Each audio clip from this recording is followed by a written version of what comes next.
Today's episode of Daily Scuba News is sponsored by our Teespring store, so click on the link pinned in the comments below.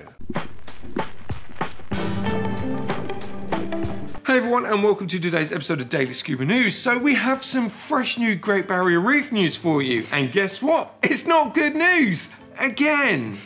So the Great Barrier Reef Marine Park authorities have just released a new Reef Outlook report, which we've obviously pinned in the comments for you to read as well. Oh yeah, so due to gradual sea temperatures increasing and extremes such as marine heat waves, the grade that the Great Barrier Reef had, which of course by the way was poor, it was graded as poor. Has now been changed to very poor.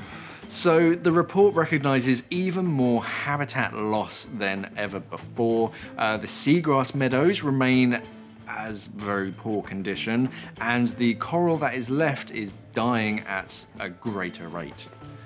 Yay!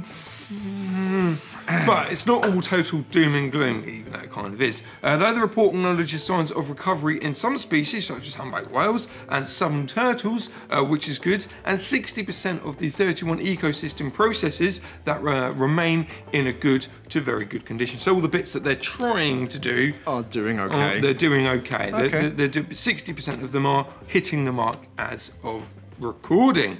But the key process, the key thing that when we all think of the Great Barrier Reef, which is the coral. Yeah. So the key process, such as coral recruitment, is declining. Yeah. So even the new breed, should we say breed, I guess you can call it that, of warmer water coral that they're trying to introduce to try and bring life back to it, isn't even working.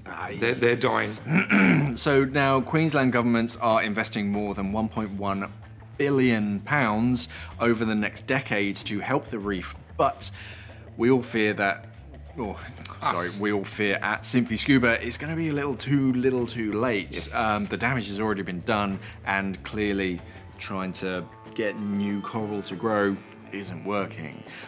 Change sadly needs to happen either right now or last week. Yeah, it's basically it's been declared dead 3 times. This report, the fact that it's gone from poor to very poor, whilst there's been companies and people trying to save it, but doing some changes, it's getting worse. It's just, I think it's just out of our hands. We need to change a lot very fast, or just resign it to the grave. Yes. So what should we all do about it? I guess, like we said in our last story about the Great Barrier Reef, to which you can view here. They'll pop up somewhere. Maybe we can actually, yes, we know it's going to die, but then we can use that as a teaching example, something that future generations can actually learn from. They can sort of visibly see, oh, actually, yeah, that looks awful, like face to face. It's all well and good sort of showing people a picture of some white coral reef, but when you're actually down there and you can see the entire thing dying, it'll hit home a bit harder. Yeah, it's one of those things. Yeah, I think it's not going to get any better. Yeah, and there's not much that we can do. No, I'd say like we said in the previous story, artificial reefs, education, and just try and teach people, future generations. Just look at what we've done. Don't do it. Yes. Yeah. And we'll go from there. Anyway, thanks for watching, and of course, safe diving. Bye! We are an online dive store serving the UK and the world for all your diving equipment needs. So why not visit us at simplyscuba.com or click the box on your screen.